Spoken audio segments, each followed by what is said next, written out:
can seem like nighttime potty training is overwhelming, but I am here to tell you that it's really not that hard. As the kids are saying these days, it's not that deep. And it really isn't. Let's talk about my top 5 nighttime potty training tools that you don't want to nighttime potty train without. Number 1 is something you would think is obvious, but the way that I do it is a little less obvious, and that is having waterproof bedding. That can just include your mattress protector, but the way that I do it differently is that I am layering them up like a sandwich. The way that I recommend my clients stack the toddler's bed is waterproof protector sheet. Waterproof protector sheet. This way, when your child has an accident in the middle of the night, and yes, I say when because they will, it is so much easier to just take off a layer and then get them back in bed. Let's be real, no one on this earth wants to be changing sheets at 2 o'clock in the morning, so make it a little bit easier for yourself.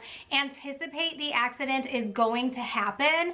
That is just part of the process, and prepare ahead of time. Number 2 is that if you don't have a bathroom very close to your child's room, and by that like in or right next door, then setting up a potty corner in your child's room is definitely going to be the way to go. This makes it easier for your child to be able to get up and go to the bathroom in the middle of the night independently without having to wake you up. Now, of course, in the beginning, they're definitely going to be waking you up when they have to go to the bathroom, but as time goes on, they can definitely do this on their own. The way I like to do a potty corner is a little bit extra. You don't have to do all the things, but I love having those adorable tents in the corner of your child's room, and you want to put down literally a puppy pee pad on the bottom of it, and then a toddler toilet on top of that. You have some flushable wipes, some sanitizer, and a nightlight. When it comes to the nightlight, I always recommend a red light nightlight because the red light is not going to impact your child's melatonin production.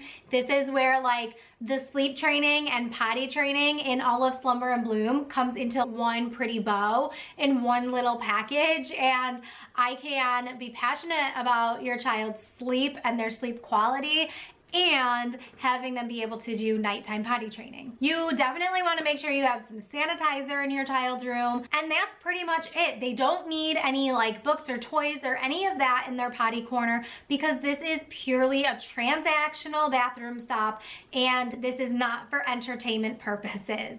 So of course, yes, when you're daytime potty training, you want all of those entertaining, relaxing things that's going to help your child be comfortable on the toilet. But when you're nighttime potty training, it is just very transactional. Get up, go to the bathroom, do your job, and then go back to bed.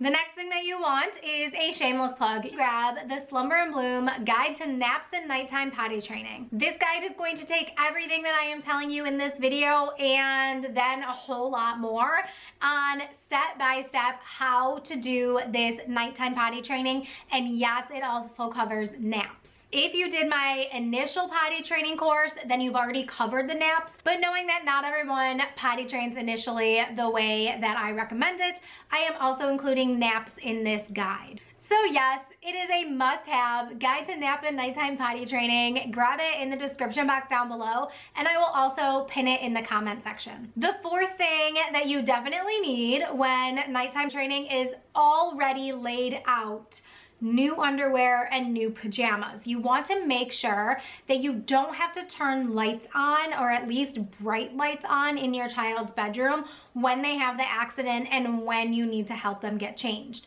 You want to have everything laid out already and let your child know if you have an accident, it's okay.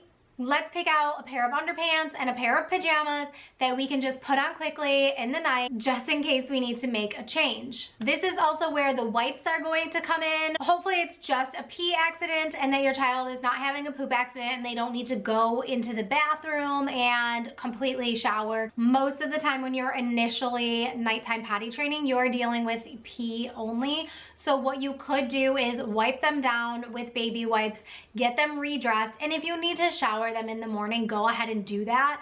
But there's really no harm in just giving them a good wipe down and then going back to bed. And thankfully, you can do all of that in a very dim light situation. And this is where that red light nightlight also comes into play, that if you have a red light nightlight and you need some form of light while you're changing your child, that it is not impacting both your child and your ability to get back to sleep quickly.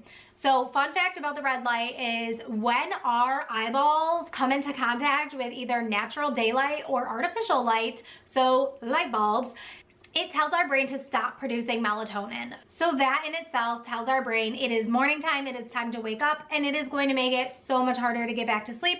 So we just try to avoid it. The number 5 thing that you need to have is a reward system. Yes, this is also talked about in great detail in my guide to naps and nighttime potty training, but it is so important to reward your child when they are making good progress. This is positive reinforcement. It's been around forever, and I know that I've talked to several parents who are saying I don't want to reward them for something that is an expectation, but let's be real, they're toddlers, okay? They need to have some form of external motivation and immediate rewards. Not only does my Slumber and Bloom reward system provide immediate rewards, but also long-term rewards as well. So you're not getting stuck in the cycle of constantly rewarding every single day. We're moving the needle, we're pushing forward, we're making progress. Now, above all things, make sure that you have patience, make sure you have realistic expectations, and make sure that you're just ready and prepared for the accidents, because it will happen. Try not to get frustrated. I know it can be frustrating. I know it's extra laundry and we all hate doing extra laundry. So just already go into it with the mentality that this is going to be a process, and that's okay. Don't forget to grab the Slumber and Bloom Guide to Nap and Nighttime Potty Training in the description box down below and also in the comment section, and keep blooming. Mwah!